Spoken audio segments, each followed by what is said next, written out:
Hey guys, welcome back to Horsepower Obsessed. My name is Justin.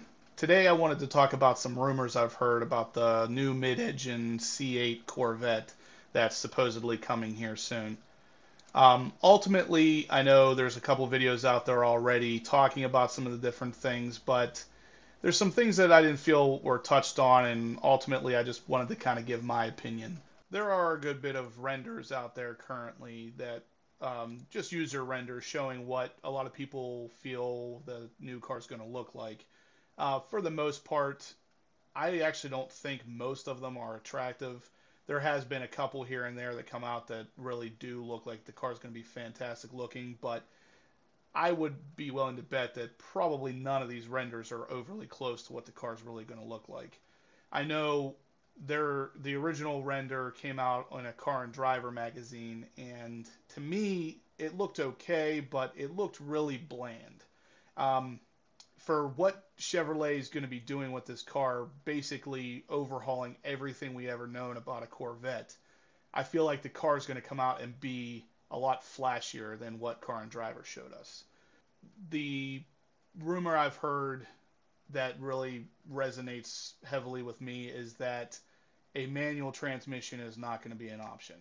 No matter what level of the car you get, that is not going to be an option. So, from what I can see right now, the the biggest rumor circulating is that it's going to be a 10-speed transmission, the same one that they've used in the Camaro. Now, that is a great transmission. That thing shifts quick. It definitely knows how to handle horsepower and torque. But for me, losing that manual transmission option is going to hurt. I know with the way Chevrolet's going with this car, they're definitely aiming at supercars. And in order to really get to that supercar status, offering a manual transmission probably is pointless as far as they're concerned. I just wish they would stick with the enthusiasts, the people who really, I don't really care that much if the 0 to 60 is half a second slower with the manual versus the automatic. That doesn't matter to me. I prefer the feeling that I get when driving a stick and the connection that's there. So it's kind of sad that they're going to let that go, but I guess that's progress. Now, I've stated before I don't necessarily think that the C7 Corvette is considered, in my opinion, a supercar per se. It does have the appearance of one, and some people believe that it could be called a supercar. I would prefer to call it an American supercar. So that kind of puts it down a notch from just your typical overall supercar. It, for the American offerings, that is probably one of the best. So I think an American supercar would be what I would go with. Now, it looks to me like Chevrolet looks to change this with the C8. They want to go full-blown supercar status. A lot of the rumors that are circulating right now show that there is likely to be active aero in this car. And honestly, that's one of the things for me that really separates a supercar from just, a regular car. Uh, Stuff that's outside of just a bigger engine. Like, with the Hellcats and stuff like that, they cram a big engine in this car, big horsepower. There's a lot more to it than that. Now, that's not necessarily a bad thing, but at the same time, if you want to hit that supercar status, you have to look at suspension, tires, and in this case, active aero. Some of the patents I've seen filed online from GM really looks like that's the route they're going to go. Now, odds are good the active aero is not going to be in what they would call, quote unquote, the base model C8. This is probably something you'd have to wait for till you get the Z06 or the ZR1 or whatever they're going to call the higher end options there. But with active aero, I mean, you were talking about a totally different animal. I mean, you're going to have one of four possible different motors that I've seen, and they're all pretty high horsepower. So that's covered. They're already working with magnetic ride control in the current C7, so odds are good it's going to be even more improved on styling for a magnetic option. So the suspension is going to be covered. The tires are already covered. Now with them throwing this active aero in there and the horsepower on these engines, this is definitely going to be into what I would consider supercar status. Now, with the active aero in this car, it doesn't necessarily only mean it can control downforce. So, right off the bat, I'm thinking active aero is going to have the spoiler go up or down depending on the speed and what you're doing. So basically, if you want to hit maximum top speed, it's going to pull that spoiler down, versus if you want maximum downforce for like track use, it's going to push the spoiler up. With a car like the Huracan Performante, it actually has active aero flaps on the front and the back of the car that will open or close to actually assist you in turning as well. So this is definitely something that could be great on this car for track use. A few of the possible engines that are rumored right now is a 5.5 liter V8 twin turbo. Another one would be a 4.2 liter V8 twin turbo. And then there's another one that is basically the same engine out of the current Z06, only without a supercharger, and instead a twin turbo setup. And then the final option I've heard only a little bit about is a hybrid option. So basically, out of all those engine options that I've heard about, obviously none of this is confirmed, but all of them, aside from the hybrid one, they're all going to get a twin turbo setup of some kind, it sounds like. And honestly, I've wondered for a while why GM always settled on the idea of a supercharger on their V8s rather than a twin turbo setup. You can make a lot more power with a twin turbo setup. It typically generates less heat. You know, there's plenty of reasons to go with a turbo setup. But the biggest downfall of that, of course, would be cost. Because now you have to, create an entire new engine for this car, throw in two separate turbos, the piping, everything. It ends up being a little more expensive. So I can see why they haven't, but at the same time, it makes sense moving forward into a more expensive supercar status car.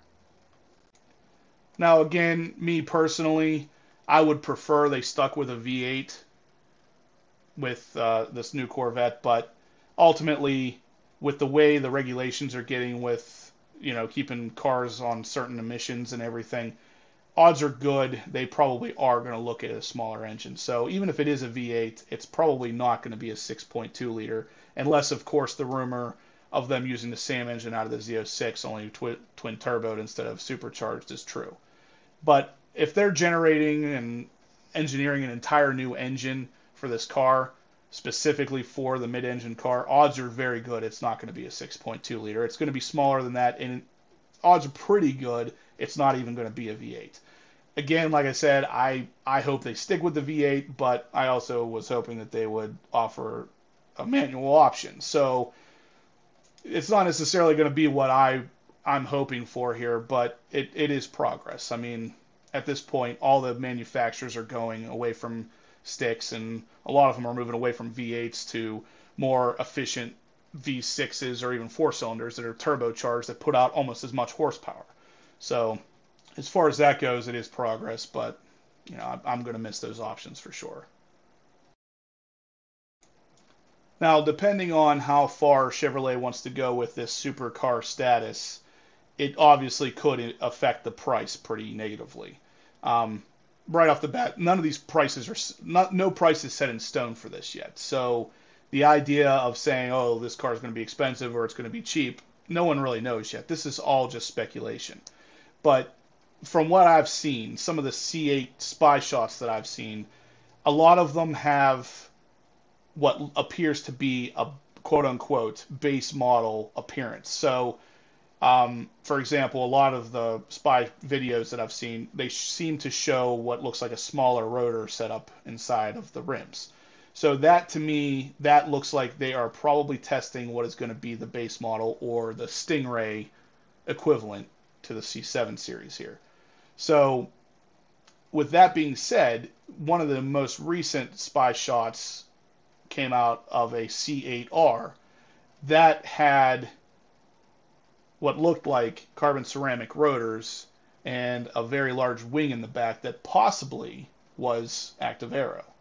So right off the bat, we're looking at two separate cars here. I mean, honestly, they look very, very, very different in the spy shots. Now, granted, a lot of the cars covered up, so it's not necessarily easy to tell. But the first ones that they showed that had the smaller rotors that looked like a base model almost doesn't even look like the same car. So it's hard to tell with these shots, but I would say that right off the bat, that C8 with the smaller rotors, that is going to have a price probably pretty close to what the Stingray base model is now. Because I'm only saying that because the rotors look the same, the rims look on the cheaper end. And honestly, if Chevrolet wants to come out with a mid-engine car like this, and they're going to come out with a base model that starts at $200,000, no one's going to buy it. The Corvette in general is supposed to be an affordable, quote-unquote, supercar, or at least close to a supercar. But it's supposed to be affordable. And even as it is now with the C7, you get up to the ZR1, that's a $150,000 car. Most people who want a Corvette don't see that as being affordable. So if they bring out that C8 and the base starts even in the mid-hundreds, that is going to bring in probably next to no one. And the people it does bring in are not going to be typical Corvette buyers.